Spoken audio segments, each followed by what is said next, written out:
La clasificación de categoría que hay femenina tras 4 pruebas disputadas están encabezadas por la primera Argentina con 68 puntos, por el tercero con 33, tercero lugar el equipo con 31, cuarto múltiplo con 31, quinto múltiplo con 26, tercero finalista con 22,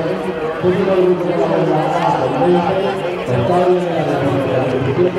noveno grupo de la República con 12, último grupo de la banda C con 11 y la partida con 21 puntos.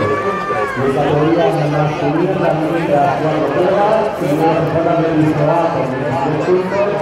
segundo lugar del equipo con 20, tercera vez del grupo con 19, cuarta olímpica de China con 26, quinto establecido con 15, sexta final de Chile con 13, y séptimo y fuera del equipo con 2.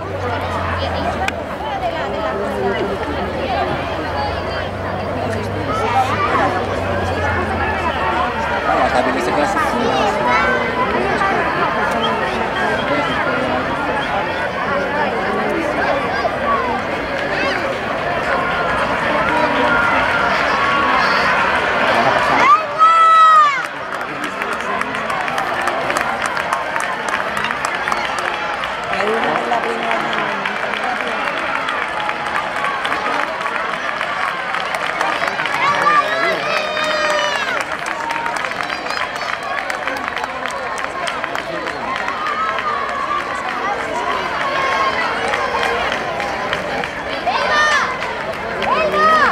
Los resultados de los